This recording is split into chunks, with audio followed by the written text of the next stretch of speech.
പാർട്ടിയുമായി ഇടഞ്ഞു നിൽക്കുന്ന ജി സുധാകരനെ അനുനയിപ്പിക്കാനുള്ള ശ്രമം ശക്തമാക്കി CPIM. എന്നാൽ പാർട്ടി അംഗത്വം പുതുക്കാനില്ലെന്ന നിലപാടിൽ തന്നെയാണ് ജി സുധാകരൻ. മുഖ്യമന്ത്രിയുടെ ഇടപെടലാണ് ഇനി നിർണായകം. ഇന്ന് ജില്ലയിലെത്തുന്ന മുഖ്യമന്ത്രി ജി സുധാകരനെ നേരിൽ കാണുമോ എന്നാണ് ആകാംക്ഷ. അല്പസമയത്തിനുള്ളിൽ മുഖ്യമന്ത്രിയുടെ ഹെലികോപ്റ്റർ ആലപ്പുഴയിലെത്തും. പെരുമ്പളം പാലം ഉദ്ഘാടന ചടങ്ങിൽ സുധാകരനെ ക്ഷണിച്ചിട്ടുണ്ടെങ്കിലും ആരോഗ്യ പ്രശ്നങ്ങളുള്ളതിനാൽ ചടങ്ങിലേക്ക് എത്തില്ല. മനീഷ് മഹിപാൽ ഉണ്ട് കൂടുതൽ വിവരങ്ങളുമായി.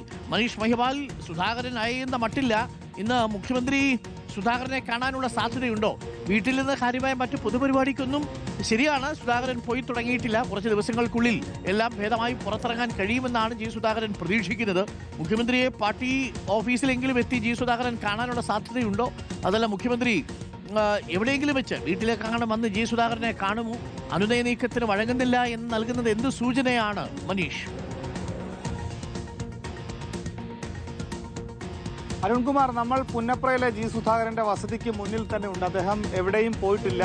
അദ്ദേഹം കഴിഞ്ഞ ചൊവ്വാഴ്ചയാണ് ഫേസ്ബുക്കിൽ സംസ്ഥാന സെക്രട്ടറിയെയും ജില്ലാ സെക്രട്ടറിയെയും വിമർശിച്ചുകൊണ്ട് പോസ്റ്റ് ഇട്ടത്. പിന്നെ അതിനുശേഷം ബുധൻ, വ്യാഴം, വെള്ളി, ശനി 4-ാമത്തെ ദിവസവും സുധാകരൻ മാധ്യമങ്ങളോടോ അല്ലെങ്കിൽ മറ്റു രീതിയിലൊരു പൊതുപ്രതികരണം ഈ വിഷയത്തിൽ നടത്തിയിട്ടില്ല. ഇന്നലെ കേന്ദ്ര കമ്മിറ്റി അംഗം CS സുജാതയും ജില്ലാ സെക്രട്ടറി അംഗം ജി ഹരിശങ്കർ ഇവിടെ എത്തി അനുനയ നീക്കം നടത്തി, ചർച്ച നടത്തി. പക്ഷേ പാർട്ടി മെമ്പർഷിപ്പ് പുതുക്കുന്ന കാര്യത്തിൽ അദ്ദേഹം ഉറച്ച നിലപാടിലാണ്. തൽക്കാലം പുതുക്കുന്നില്ല, അനുഭാവിയായി തുടരുമെന്ന് പറയുന്നു.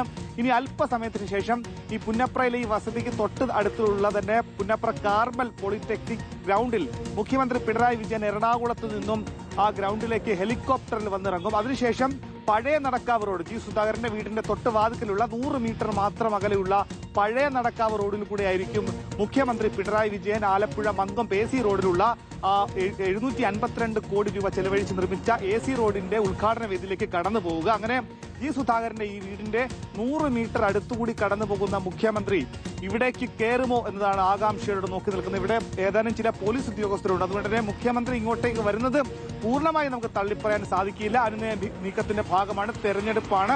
അത്തരം സങ്കീർണമായ വിഷയങ്ങളുള്ള സ്ഥിതിക്ക് മുഖ്യമന്ത്രി വരാനും വരാതിരിക്കാനുമുള്ള സാധ്യതയുണ്ട്. ആ മങ്കമ്പിലെ വേദിയിലേക്ക് എത്തിയ ശേഷം അവിടുത്തെ ഉദ്ഘാടനത്തിന് ശേഷം അദ്ദേഹം റെസ്റ്റ് ഹൌസിൽ തങ്ങി അവിടെ നിന്നും പിന്നീട് 11 മണി കഴിഞ്ഞായിരിക്കും പെരുമ്പളത്തേക്ക് എത്തുക. ഇതിനിടയിലുള്ള ഇത്രയും മണിക്കൂറുകൾ വളരെ നിർണായകമാണ്. ഒപ്പം തന്നെ മുഖ്യമന്ത്രി ഏതെങ്കിലും ദൂതന്മാരെ, അതായത് പൊതുമരാമത്ത് മന്ത്രി മുഹമ്മദ് റിയാസ്, KN ബാലഗോപാൽ അടക്കമുള്ള നേതാക്കൾ, മന്ത്രിമാർ ഇവിടെ ഇന്നുണ്ട്. സജി ചെറിയാൻ അടക്കമുള്ള മന്ത്രിമാർ ഇന്നുണ്ട്. പുത്തലത്ത് ദിനേശനുണ്ട്. അങ്ങനെ ജില്ലയുടെ ചുമതലയുള്ള CPM സംസ്ഥാന സെക്രട്ടറി അംഗം പുത്തലത്ത് ദിനേശൻ അടക്കം ഇവിടെയുള്ള സ്ഥിതിക്ക് ആദ്യഘട്ടത്തിലെത്തിയ നേതാക്കൾക്ക് പുറമെ അനുനയ നീക്കമായി കുറച്ചുകൂടി സീനിയർ നേതാക്കന്മാർ ഇവിടെ വീട്ടിലേക്ക് എത്തുമോ എന്ന് നോക്കിക്കാണുന്നത്. ജി സുധാകരൻ, നമുക്ക് അല്പസമയത്തിനുള്ളിൽ തിരിച്ചു വരാം. മുഖ്യമന്ത്രി അല്പസമയത്തിനുള്ളിൽ ഹെലികോപ്റ്ററിൽ ആലപ്പുഴയിലേക്ക് എത്തും. അവിടെ നിന്ന് പെരുമ്പലം പാലം ഉദ്ഘാടനം ചെയ്യാൻ വേണ്ടിയിട്ടാണ് എത്തുക. മനോഹരമായ പാലമാണ് കേട്ടോ. സുധാകരൻ വരണം എന്ന് തന്നെയാണ്. പക്ഷേ സുധാകരന് ആരോഗ്യ പ്രശ്നങ്ങളുണ്ട്. അത് കാരണം പ്രത്യേകിച്ച് കാല് വയ്യാത്ത സാഹചര്യത്തിൽ അങ്ങോട്ട് നടന്നൊന്നും വരല് സാധ്യമല്ല. ഇതിനിടയിൽ എവിടെയെങ്കിലും സുധാകരന്റെ മുഖ്യമന്ത്രി തമ്മിലൊരു കൂടിക്കാഴ്ചയ്ക്കുള്ള സാധ്യതയുണ്ടോ എന്നുള്ളതാണ്. സുധാകരനെ പാർട്ടി അങ്ങനെ തള്ളിയിട്ടൊന്നുമില്ല.